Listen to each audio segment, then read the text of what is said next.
Hello दोस्तों, नमस्कार, जय हिंद। स्वागत करता हूं आप सभी का एक बार फिर से आपके अपने यूट्यूब चैनल पे, आपके अपने क्लासेस में, पिंगाक्ष क्लासेस के इस लाइव सेशन में। हमारा जो आज का सेशन है जीके जीएस मिक्स का है। जैसा कि हमने बताया था आपको कि हमारा संडे का जो क्लास होगा वो जीके और जीएस का होगा, और सैटरडे का जो क्लास होगा मैथ या रीजनिंग का होगा। तो हर शनिवार और रविवार को शाम 7 बजे हमारा क्लास लाइव होता है, आपको पता है। उस वादे के साथ हम फिर से उपस्थित हैं आज जीके जीएस के मिक्स के साथ 15 प्रश्नों के सेट के साथ। जो चलिए सेशन को स्टार्ट करेंगे उससे पहले आपसे रिक्वेस्ट करूंगा, चैनल पे पहली बार है तो चैनल को सब्सक्राइब कर लीजिएगा, बेल आइकन को प्रेस करिएगा ताकि सबसे पहले नोटिफिकेशन आपको मिल सके। और ये सेशन पसंद आएगा तो लाइक, कमेंट और शेयर करना ना भूलें। तो चलिए आज का ये सेशन स्टार्ट करते हैं।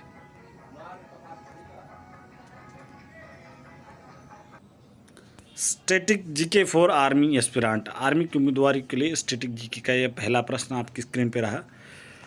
पृथ्वी पर दिन और रात होते हैं, बताइए दोस्तों किसके कारण होते हैं?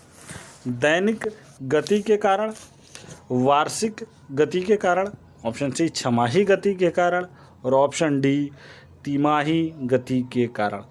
तो सही आंसर है ऑप्शन ए, दैनिक गति के कारण। जिन लोगों ने भी मार्क किया होगा ऑप्शन ए बिल्कुल करेक्ट है। 1 नंबर आपके परफेक्ट हैं। पृथ्वी पर दिन और रात होते हैं दैनिक गति के कारण। चलिए प्रश्न नंबर 2 देखिए, सबसे बड़ा ग्रह कौन है? बहुत इंपॉर्टेंट क्वेश्चन है, मुझे लगता है सबको पता होगा। फटाफट से कमेंट बॉक्स में आंसर दीजिए, बताइए सबसे बड़ा ग्रह कौन सा है? ऑप्शन ए बृहस्पति, बी पृथ्वी, सी यूरेनस और डी शुक्र। दोबारा पढ़ता हूँ, ए बृहस्पति, बी पृथ्वी, सी यूरेनस और डी शुक्र। तो सही आंसर है आपका ऑप्शन ए बृहस्पति। बृहस्पति जो है सबसे बड़ा ग्रह है। चलिए प्रश्न नंबर 3 देखिए, सबसे छोटा ग्रह है। आपके ऑप्शन आपकी स्क्रीन पे है। ऑप्शन ए मंगल, बी शनि और सी बुध, डी नेपच्यून। दोबारा पढ़ता हूँ, सबसे छोटा ग्रह, बताइए दोस्तों सबसे छोटा ग्रह कौन सा है? आज के सारे क्वेश्चन बहुत इंपॉर्टेंट होने वाले हैं, बहुत ही शानदार होने वाले हैं। चलिए BIQ मैंने लिख दिया, वेरी इंपॉर्टेंट क्वेश्चन है। चलिए बताता हूँ, आपका सही आंसर है ऑप्शन सी बुध। जिन लोगों ने मार्क किया होगा ऑप्शन सी बुध बिल्कुल करेक्ट है। सबसे छोटा ग्रह बुध ग्रह। चलिए प्रश्न नंबर 4 देखिए, अगुल-हास धारा किस महानगर में बनती है? अगुल-धास धारा किस महासागर में बनती है? ऑप्शन आपके स्क्रीन पे हैं। ऑप्शन ए प्रशांत महासागर, ऑप्शन बी हिंद महासागर, ऑप्शन सी आर्कटिक महासागर और ऑप्शन डी अन्य। अगुल-हास धारा किस महासागर में बनती हैं? दोबारा आपके ऑप्शन पढ़ता हूँ, ए प्रशांत महासागर, बी हिंद महासागर, सी आर्कटिक महासागर और डी अन्य। तो सही आंसर है ऑप्शन बी। जिन लोगों ने मार्क किया होगा ऑप्शन बी हिंद महासागर बिल्कुल करेक्ट है। 1 नंबर आपके परफेक्ट हैं। हिंद महासागर में अगुल-हास धारा बनती है। चलिए बढ़ते हैं अगले प्रश्न की तरफ। पृथ्वी का सबसे भीतर वाला क्रोड किसका बना होता है? पृथ्वी का सबसे भीतर वाला भाग क्रोड किसका बना होता है? ए तांबा और जस्ता, बी निकेल और तांबा, सी लोहा और जस्ता और डी लोहा और निकेल। तो जिन लोगों ने मार्क किया होगा ऑप्शन डी बिल्कुल करेक्ट है। लोहा और निकेल बिल्कुल करेक्ट है ऑप्शन डी। चलिए बढ़ते हैं, प्रश्न नंबर 6वां देखेंगे। 6ठे नंबर का प्रश्न आपकी स्क्रीन पे ये रहा, मैग्नीज के उत्पादन में भारत का दूसरा स्थान है, प्रथम देश कौन सा है? तो देखिए सबसे पहले तो यहाँ 2 प्रश्न बनते हैं। एक तो कि मैग्नीज के उत्पादन में विश्व में भारत का कौन सा स्थान है, तो यहाँ पे आपको पता चल जाएगा दूसरा स्थान है, ठीक है। दूसरा आपको प्रश्न क्या पूछ रहा है कि प्रथम देश कौन सा है? तो ऑप्शन आपके सामने है। ऑप्शन है ए फ्रांस, बी रूसी संघ, सी कनाडा और डी संयुक्त राज्य अमेरिका। तो सही आंसर है ऑप्शन बी रूसी संघ। मैंगनीज उत्पादन में रूसी संघ यानी कि रसिया आगे है 1 नंबर पे, और दूसरा स्थान आता है भारत का। चलिए प्रश्न नंबर 7वां देखिए। निम्नलिखित में से कौन सा देश कोयले का सबसे बड़ा उत्पादक है? ऑप्शन आपके सामने हैं। A Brazil, B Bharat, C America और डी चीन। निम्नांकित में से कौन सा देश कोयले का सबसे बड़ा उत्पादक है, यानी कोयला उत्पादन सबसे ज़्यादा कहाँ पर होता है? तो सही आंसर है अमेरिका। अमेरिका ऑप्शन सी, जिन लोगों ने मार्क किया होगा बिल्कुल करेक्ट है। ऑप्शन सी अमेरिका बिल्कुल करेक्ट है। चलिए बढ़ते हैं प्रश्न नंबर 8 पे चलते हैं। प्रश्न नंबर 8 देखिए। इनमें किसको जापान का मैनचेस्टर कहा जाता है? इनमें किसको जापान का मैनचेस्टर कहा जाता है?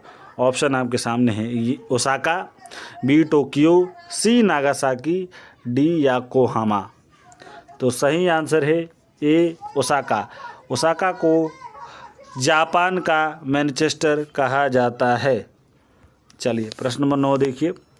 भारत के स्वतंत्र संघर्ष के दौरान डेक्कन एजुकेशन सोसाइटी नामक संस्था की स्थापना किसने की थी? स्वतंत्रता संघर्ष के दौरान डेक्कन एजुकेशनल सोसाइटी की स्थापना किसने की थी? ऑप्शन आपके सामने है।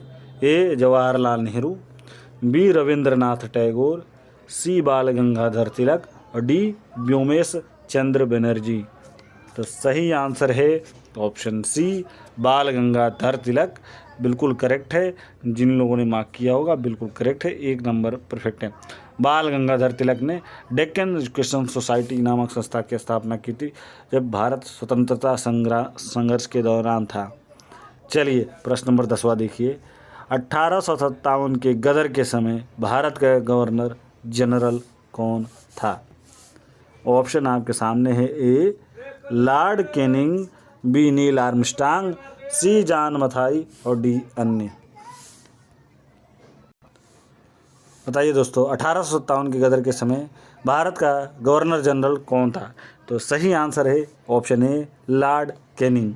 जिन लोगों ने मार्क किया होगा बिल्कुल करेक्ट है, 1 नंबर आपको परफेक्ट है। चलिए प्रश्न नंबर 11वां देखेंगे। भारत भारतीयों के लिए नारा किस संस्था ने दिया था? भारत भारतीयों के लिए नारा किस संस्था ने दिया था? ऑप्शन ए शासकीय संस्था, बी आर्य समाज ने, सी ब्रह्म समाज ने और डी अन्य। तो सही आंसर है दोस्तों बी आर्य समाज ने। आर्य समाज ने ये नारा दिया था भारत भारतीयों के लिए। चलिए बढ़ते हैं प्रश्न नंबर 12 पे। प्रश्न नंबर 12 देखिए। विंध्याचल और सतपुड़ा पहाड़ियों के बीच से होकर बहने वाली नदी है? ए नर्मदा, बी सिंधु नदी, सी कोसी और डी गोदावरी। तो सही आंसर है ए नर्मदा। विंध्याचल और सतपुड़ा पहाड़ियों के बीच से होकर बहने वाली नदी है सतपुड़ा नदी। चलिए प्रश्न नंबर 13 देखिए। इन्वेस्टर प्रोटेक्शन फंड किस संस्था ने स्थापित किया है? Investor protection fund. ए पूंजी मुद्दे ने, बी डीएलएफ ने, सी सेबी ने और डी अन्य। तो सही आंसर है सेबी ने। ऑप्शन सी जिन लोगों ने मार्क किया होगा बिल्कुल करेक्ट है। IPF यानी इन्वेस्टर प्रोटेक्शन फंड इसी ने स्थापित किया था। चलिए प्रश्न नंबर 14 देखिए। आज के दिन का सेकेंड लास्ट। कुंडापुर एवं करवार कक्ष वनस्पति स्थान कहाँ स्थित है? दोबारा पढ़ता हूँ। कुंडापुर एवं करवार कच्छ वनस्पति स्थान कहाँ स्थित है?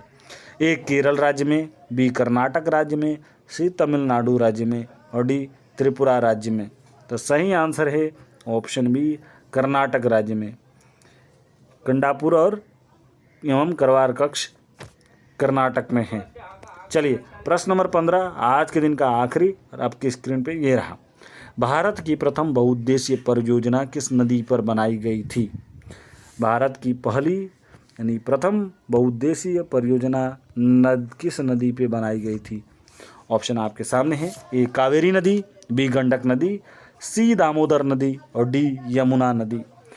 तो सही आंसर है ए ऑप्शन सी, बिल्कुल करेक्ट है, दामोदर नदी पर। 6-7 आज का ये सेशन समाप्त होगा। मैं मिलूंगा आपसे एक नए वीडियो में कल अगले हफ्ते। तब तक के लिए धन्यवाद। जय हिंद, जय भारत।